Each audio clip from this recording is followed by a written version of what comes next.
दोस्तों, आज हम डिस्कस करेंगे एल्गी के अंदर जो यूपी हायर एजुकेशन कमीशन में एल्गी के बेस पर कौन कौन से क्वेश्चन पूछे जा सकते हैं।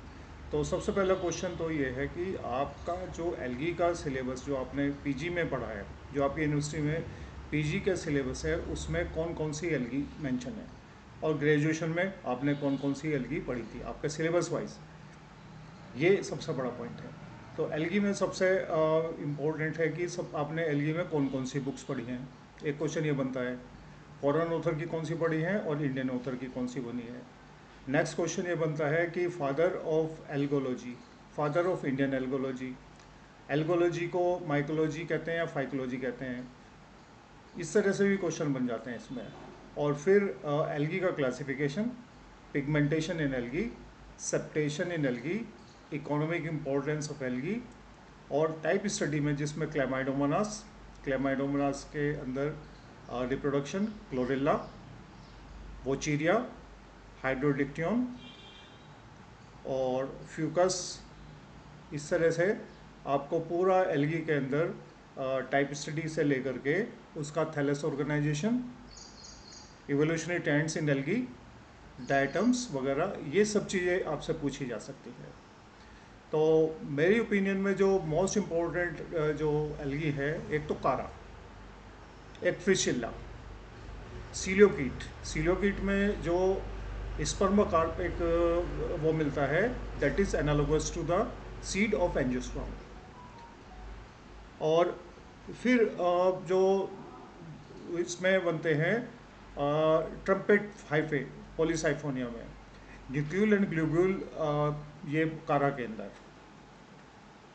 फिर ऐसा कौन सी ग्रुप है जिसके अंदर यूनिसेलुलर फॉर्म्स यूजली थैलस में नहीं मिलती। फियोफाइसी के अंदर लार्जेस्ट एल्गी मैक्रोसिस्टिस ये आ जाती हैं इसमें। और जो एडिबल, ये तो हमारे इकोनॉमिक बॉटनी में आ जाती है सारी की सारी, और जेनेटिक इंजीनियरिंग से लेकर के। फिर जो हम सेकंड वो लेते हैं वो mycology, father of mycology, father of Indian mycology, ये जनरल क्वेश्चन बन जाते हैं फंजाई में। फंजाई का क्लासिफिकेशन, पाइकोमाइसिटीज़, एक्सकोमाइसिटीज़ और डिटोरोमाइसिटीज़ और बेसिडोमाइसिटीज़ इसके अंदर। तो अब बात आती है इसमें मॉडर्न क्लासिफिकेशन में फाइकोमाइसिटीज़ का जो स्टेटस है वो अलग हो गया उसमें।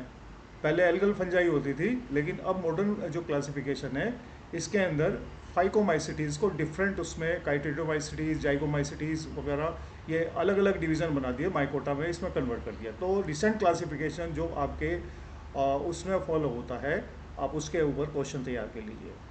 ब्रायोफाइट्स के अंदर वेस्कुलर क्रिप्टोगैम्स। अब क्रिप्टोगैम्स का क्वेश्चन आ जाता है कि व्हाट आर क्रिप्टोगैम्स, उसके बारे में आप कोई भी स्टैंडर्ड बुक्स देख लीजिए। पहले क्रिप्टोगैम्स के अंदर ब्रायोफाइट्स और ये एल्गी और फंजाई सब चीज़ ली जाती थी, लेकिन बाद में जो एक्लर का क्लासिफिकेशन आया उसका जो क्रिप्टोगैम्स की उसमें क्लियर कट डिफिनेशन दी है इसमें।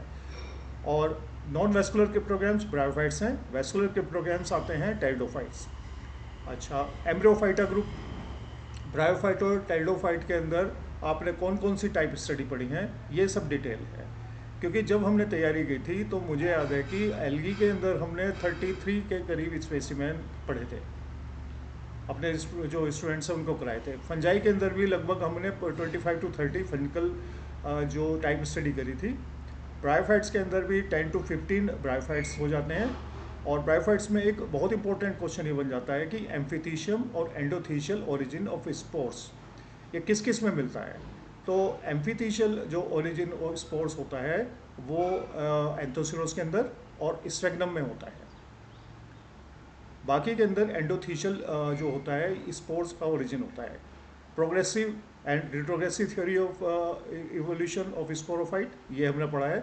और एक इसमें origin of gametophyte in bryophyte, Fossombronia वगैरह ये टर्म आती हैं, ये आपको कॉलेज बॉटनी जो है उस किताब के अंदर आपको अच्छा से मिल जाएगा।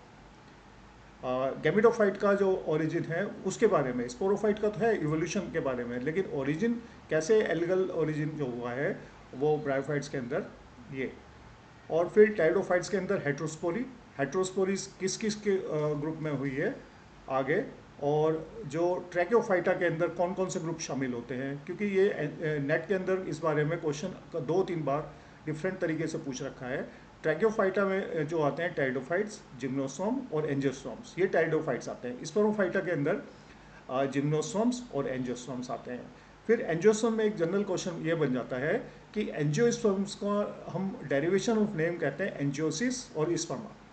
एंजियोसिस, एंजियो का मतलब होता है वेसल्स, तो ये वेसल्स जो है जाइलम फ्लोएम वाली वेसल्स हैं या समथिंग एल्स, इसके बारे में कई बार डिस्कशन होता है।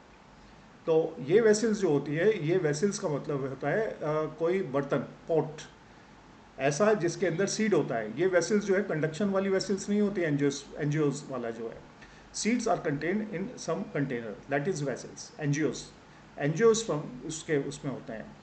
और एक ये क्वेश्चन आ जाता है कि चिलगोजा का फ्रूट टाइप, क्योंकि मैं इंडियन फॉरेस्ट का इंटरव्यू दे रहा था तो उन्होंने पूछा था चिलगोजा का फ्रूट टाइप क्या होता है। तो चिलगोजा हम खाते हैं, ऐसे फ्रूट्स की तरह खाते हैं उसमें, लेकिन चिलगोजा जिम्नोस्पर्म है, तो चिलगोजा is a seed not a fruit, तो ये जिम्नोस्पर्म है। तो इस तरह से ट्रिकी क्वेश्चन जो हैं वो आपसे पूछे जा सकते हैं। और आप जो मार्जिनल केस के अंदर भी आप 25 के आसपास मार्क्स ला सकते हैं, ऐसा कोई हार्ड एंड फास्ट नहीं है कि आप जो हैं मार्जिन पे है तो सेलेक्ट नहीं हो सकते, लेकिन आपको बहुत ज़्यादा मेहनत करनी पड़ेगी उस इंटरव्यू के लिए। आपका सिलेबस जो टिप्स से होना चाहिए, और इसका एक एडवांटेज ये होगा कि आपका जो अब हायर गवर्नमेंट डिग्री कॉलेज का जो एग्ज़ाम है उसकी तैयारी भी आपकी हो जाएगी। तो इसलिए ये समझें कि जो आप पढ़ रहे हैं वो किसी भी तरह से वेस्टेज नहीं है। Thank you. होप कि आपको ये जो हेल्प करेगा, और अच्छा लगेगा कि यदि हमें कुछ क्वेश्चन इस डिस्कशन से मिल जाए। Thank you, all the best.